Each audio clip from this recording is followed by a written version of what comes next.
Hi there, everyone. Welcome to The Daily Gardener. I'm your host, Jennifer Ebling. It's May 7th. Gardeners love to fall in love with plants. We can fall so hard that we tune out other possibilities for our gardens. Then, in a fascinating twist, our deep dives can suddenly stop, and often they are followed by a pivot. I started out as a shrub gardener, then I made a pivot to annuals and ornamentals and had nary a shrub in my garden.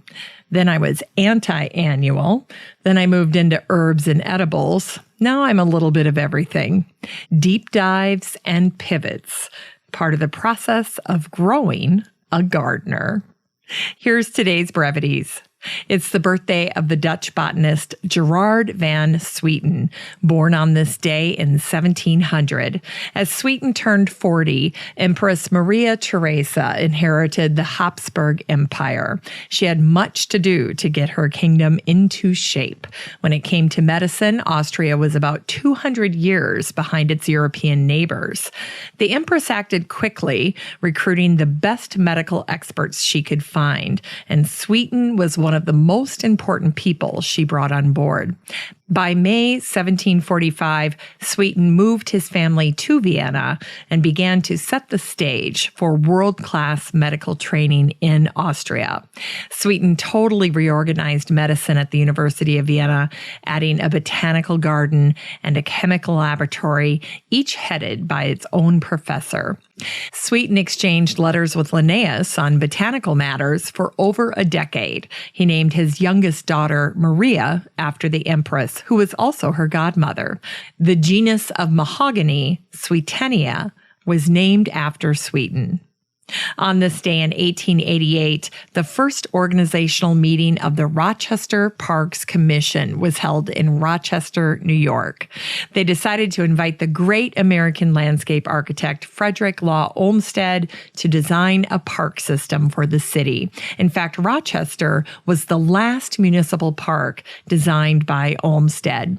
Charles Sprague Sargent, the first director of Harvard's Arnold Arboretum, called Rochester a city in a forest.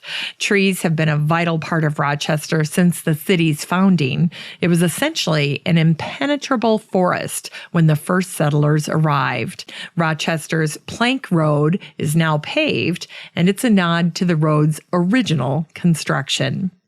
On this day in 1901, the Fruit and Vegetable Committee reviewed 16 stalks of radish in Drill Hall as part of the Royal Horticultural Society's trial of salad plants at Chiswick. All of the radish were sown in a cold frame on March 7, 1901, except on cold nights. The lights were not put on the frames.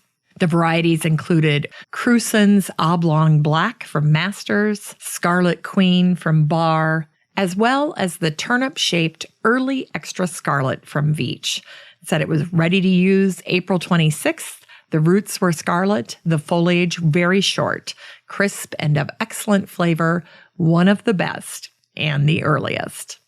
On this day in 1936, Henry Teuscher broke ground for the Montreal Botanical Garden. Teuscher had been appointed superintendent and chief horticulturist of the future Montreal Botanical Garden. A visionary, Teuscher began dreaming of an ideal botanical garden. By fall, Teuscher had hired 2,000 unemployed men through Quebec's Unemployment Assistance Program to get building underway. World War II brought challenges for Teuscher outside of the garden. A German, he was accused of being a spy for the Nazis. Although he was declared innocent, the accusations took a toll. In 1956, Teuscher was there to see the opening of his greenhouses, the realization of his dream for the garden. He died in 1984. Since 1999, the Henry Teuscher Award has been given to a person whose work has contributed in a meaningful way to the advancement of horticulture in Quebec. The 2018 winner was horticulturist and trained biologist André Poliquin, an enthusiastic communicator about clematis, roses, and orchids for close to 40 years. On this day in 2015, Bartram's Garden in Philadelphia was designated a horticultural landmark. The award was first presented to Monticello, home of President Thomas Jefferson. Other recipients include Longwood Gardens, the Missouri Botanical Garden, the New York Botanical Garden, Arnold Arboretum, and the Fairchild Botanical Garden. Now, you might be asking, how were Bartram's gardens preserved?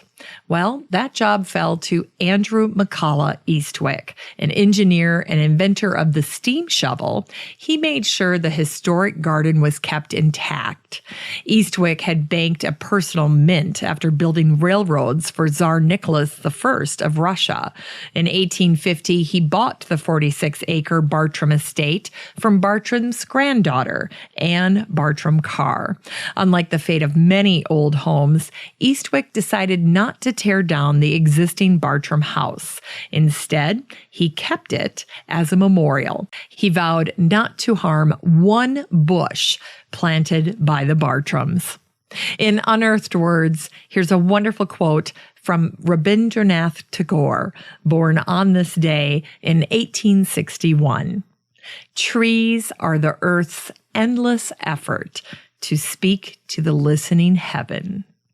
Today's book recommendation is Life in the Garden by Penelope Lively. Lively picks up her key themes of time and memory and her lifelong passions for art, literature, and gardening in this philosophical and poetic memoir. And here's a quote attributed to Lively.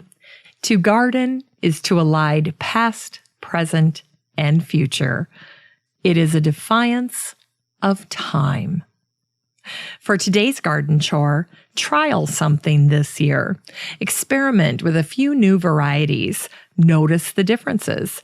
If you've ever seen the movie Runaway Bride with Julia Roberts, there's a scene where she, playing Maggie, and Richard Gere, playing Ike, are arguing about eggs. Throughout the movie, Ike has been interviewing Maggie's former fiancés, and he asked each of them how Maggie liked her eggs cooked. Maggie never formulated her own opinion. She just ordered whatever her fiancé ordered. Take basil. How can you know if you prefer mammoth or purple ruffles until you've grown or cooked both? Whatever plants you think you love, the odds are good you'll love a variation of it even more. So go trial something.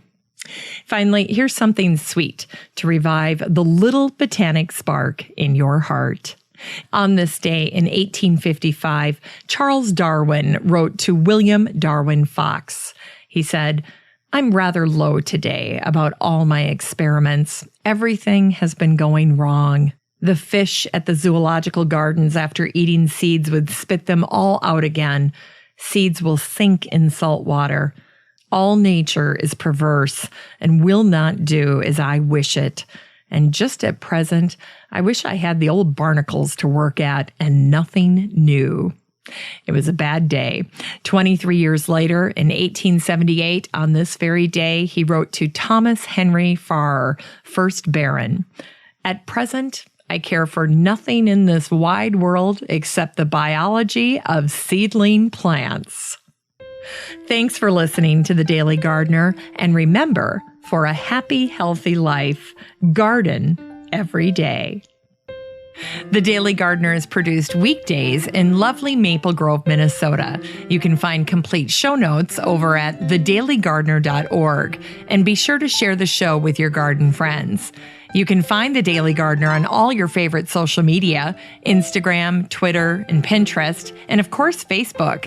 While you're over at Facebook, don't forget to join the Daily Gardener community. Just search for these 3 words, Daily Gardener Community. The group will pop right up and then request to join. Finally, I want to thank my team at Podfly Productions, where my fabulous editor is Eric Begay.